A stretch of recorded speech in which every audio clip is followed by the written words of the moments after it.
All right.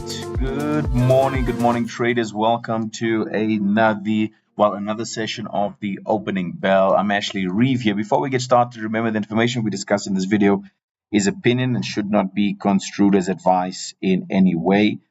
It is the end of the week, traders, and we want to see what's happening. We want to, see if there's anything that's worth looking at. We're obviously going to be digging into a bit of the oil there, but just a few, comments on what we have seen this past week over here. Let's maybe start it off with mentioning that the big picture is pretty simple. Inflation is cooling, but not enough to change the game yet. So what we've got is a market that's calm on the surface, but still heavily controlled by those interest rates and what the Fed might do next. So maybe just a few mentions on the 10-year yield. It's sitting around 4.37%.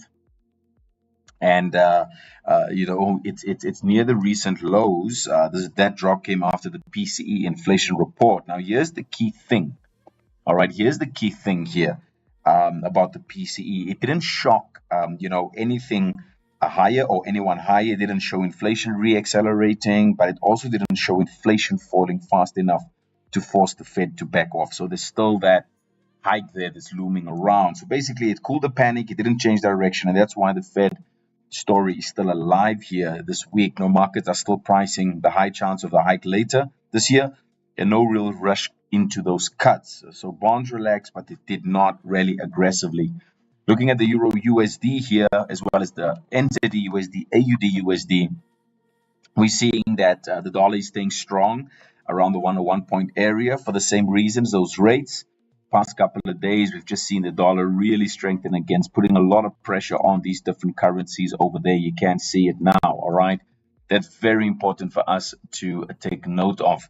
It's just holding its ground and not letting other currencies, feel, and letting other currencies feeling pressure. Maybe let's start with the AUD here.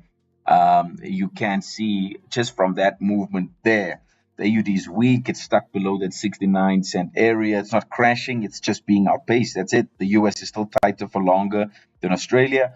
And that gap isn't what's driving it. Then the yen, it's extremely weak near the 161. But here's the twist. Japan is actually started to talk more about tightening. The problem is actually very simple here this morning, guys. Let me just go to the USD JPY so you can see it. The problem is that the US is still moving faster than Japan can react. So even if Japan turns, the gap still stays pretty wide. So on the Aussie side, it's not that the Aussie is weak, it's just the dollar's putting pressure. And on Japan's side, it has everything to do with their monetary policy. All right. The crypto price here this morning, it did slip towards the 58,000 area. Beautiful place here for lots of people to start looking at some strengthening here. It's not a story of a bad weakness or collapsing. It's just positioning. That's all it is. So money is leaving risk. There's a lot of ETF outflows. There's a lot of lower, appetite for leverage, and the macro uncertainty from those rates. So it's less crypto breaking and more crypto de-risking, if I can put it like that. All right. It's more of a de-risking thing that's actually happening here. All right. That's very, very, very important there. All right.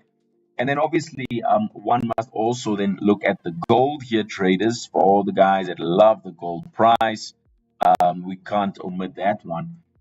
If we do look at the gold price, let me just move this one here to the side so you can see a little bit more. There we go.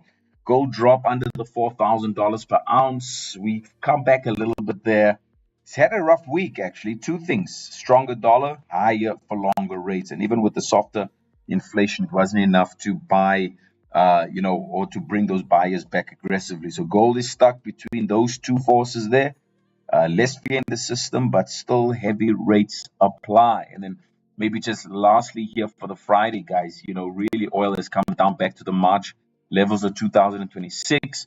That's earlier this year. That's where we saw the rally, and we've been exhausted. So it's really just, corrected an entire move to the upside. All right, coming back into the normalization of where oil really does seem to be moving. $64 a barrel and about $95. So it's in between $60 and $90 a barrel. That's where the mean is. And it's back in there now. So we may just go a little bit lower here. And this is important for the bigger picture, all right? Supply is obviously stabilizing. There's less geopolitical tension. There's more steady flows and obviously better global supply expectations. And that's actually good for inflation because it removes pressure from the central banks. And so then the wrap up here this week then is, if you really take a step back, this week was not so much about fear. I mean, look at the USD CAD as well. We've just been pushing to the upside here. The stock market came down here. You can see it. USD, all right, looks like there's a bit of, corrections happening here. But inflation eased a bit, not enough to change the Fed policy. Yields stabilized and it's not collapsing. And the dollar held firm, all right? Those rates still dominate. The gold and crypto weakened. We got the pressure from those real yields, and obviously the oil softened. And that, gives us the result of inflation relief from supply stability. And that's the real theme here. The market, isn't asking, is inflation gone? It's actually asking how long do rates stay this high? And right now, that question is still unanswered. So this week, we are pushing in the direction of looking at a stronger dollar. Let's see how it performs today, and we'll take it from that. King, I see you there. Dubella. If you're not having fun, what's the use? Yeah. It's coming. Onalena, I see you there. Good morning. Guys, obviously next week we're doing NFP. I believe it's next week, Friday. We're doing NFP. So make sure that you stay tuned for that one as well. Myself and Teal will be going live with that. Let me just double check here. Yeah. Yes, it's next week, Thursday, the 2nd of July. All right, so we'll be going live on that one.